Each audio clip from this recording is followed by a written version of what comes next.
السلام عليكم أعزائي المشاهدين، يسعد صباحكم مساءكم وين ما كنتوا عم تتابعوني. معكم بتول من مطبخ بتول كوجا. برحب فيكم من جديد، ووصفتنا لليوم هي وصفة معكرونة البولونيز. تابعوني للأخير عشان تشوفوا المقادير وطريقة التحضير. لتحضير معكرونة بولونيز رح نحتاج تقريبا 300 جرام كبابة مفرومة ما فيها دهن كتير. رح نحتاج كمان جزرتين مبشورين، تقريبا كاسة جزر مبشورة. ورح نحتاج كمان بصلتين مبشورين. وفي عنا هون علبة بندورة مقطعة. إذا ما عندكم بندورة مقطعة فيكم تستخدموا بندورة مختمرة، حوالي 4 بندورات وتقطعوهم. في عندي هون نص كاسة حليب، وعندي هون 3 فصوص ثوم مطحونين، وعنا أكيد فلفل أسود. وفي عندي هي بهارات البولونيز جبتها من السوبر ماركت، إذا ما توفر عندكم فيكم تستغنوا عنها.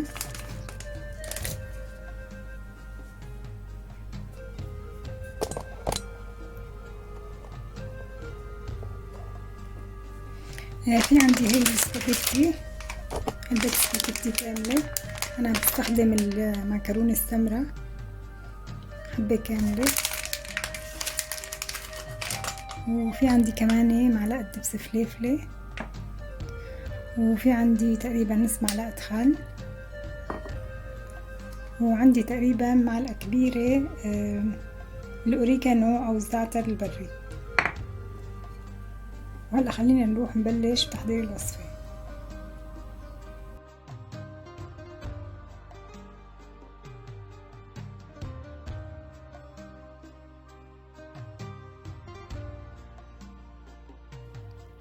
أول شي بدنا نبلش بسلق المعكرونة. رح نجيب طنجرة غميقة ونحط فيها مي ونحطها على النار. أول ما تغلي عندي المي بدي أضيف لها معلقة ملح كبيرة، وبعدين بدي أضيف المعكرونة. طبعا كل معكرونة لها وقت معين بالسلق، بيبقى مكتوب على الكيس قد ايه مدة السلق تبعيتها. بالنسبة للمعكرونة اللي أنا عم بستخدمها تقريبا 20 دقيقة رح تاخد معي سلق.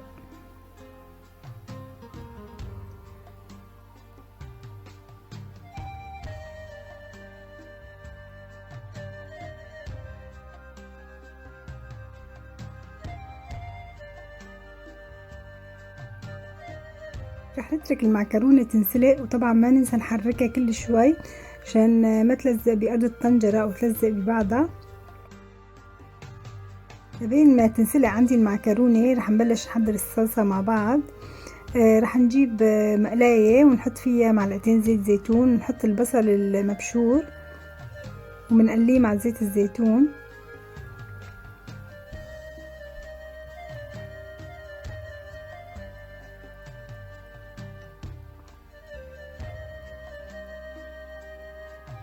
وأول ما يدبل عندي البصل رح أضيف له الثوم المهروس، وكمان بدي أقليه مع البصل وزيت الزيتون.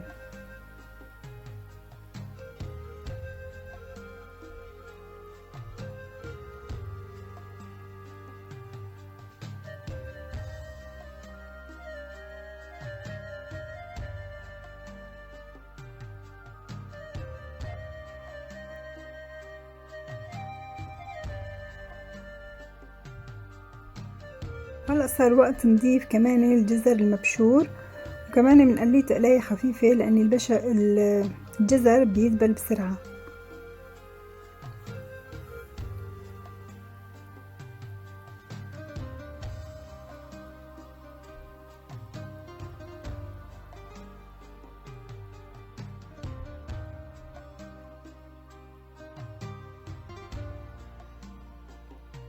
أول ما يدبل عندي الجزر شوي بدي أضيف الكبابة أو اللحمة المفرومة، وبدي كمان أخلطها مع المكونات اللي سبق وحطيناها، وبدي ضل حركها لحتى تستوي معي.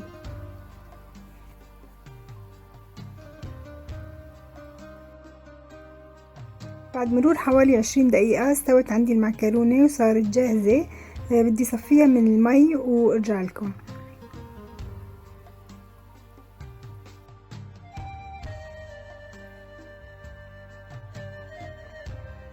بعد ما استوت عنا الكبابة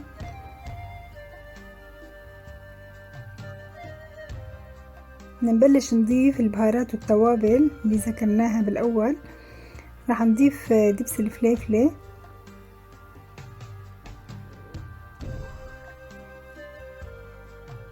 وراح نضيف كمان دبس البندورة،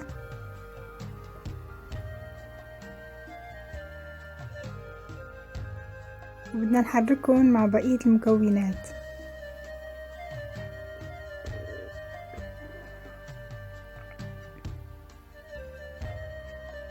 وبدنا نضيف لهم رشة ملح خفيفة وفلفل مشكل،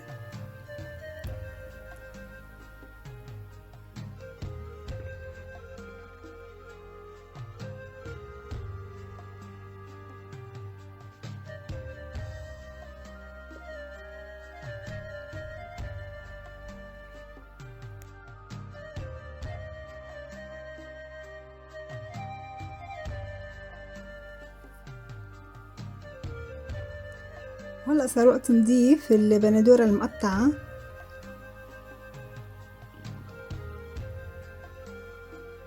وراح نضيف لها كمان الأوريجانو،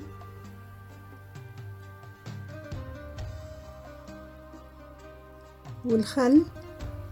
طبعا بالنسبة للخل ضفناه بديل عن الريد واين اللي هو الخمر الأحمر اللي بيستخدموه هن بأصل الوصفة، بس احنا طبعا ما بنستخدم هالمنتجات هاي، فاستخدمنا بداله الخل.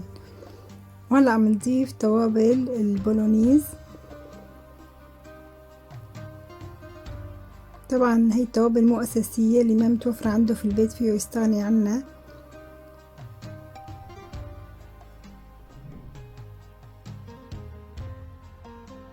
وراح ضيف لهم مرق الدجاج،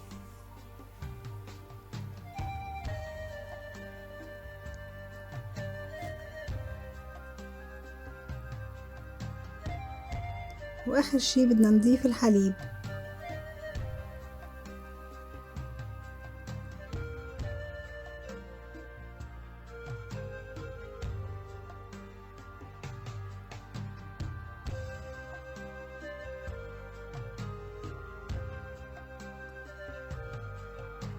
هيك صارت عنا أعزائي المشاهدين الصلصة جاهزة. وهلأ صار وقت أعزائي المشاهدين تقديم الوصفة، وهي من الفقرات اللي أنا كتير بحبها. في عندكم طريقتين، فيكم تحطوا الصلصة فوق المعكرونة وتخلطوها مع بعضها وبعدين تحطوها بالصحن، أو فيكم تاخدوا المعكرونة وتحطوها بصحن التقديم وبعدين تضيفوا لها الصلصة. طبعا هاي الطريقة التانية أغلب المطاعم هي اللي بتعملها، بحطوا المعكرونة وبعدين بحطوا عليها الصلصة، بينما أغلب الناس اللي بيعملوا معكرونة في البيوت بحطوا دغري الصلصة مع المعكرونة.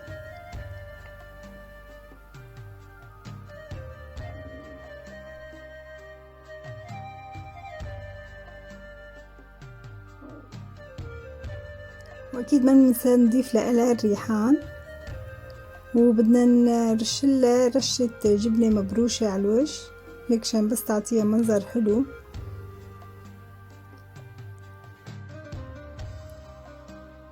وهيك قدمنا لكم اليوم أعزائي المشاهدين وصفة البولونيز بالطريقة الأصلية. ما تنسوا تشاركوا الفيديو مع أصدقائكم إذا عجبكم، وما تنسوا اللايك والتعليق الحلو، وبشوفكم دايما على خير. كانت معكم بتول من مطبخ بتول كوجا، والسلام عليكم.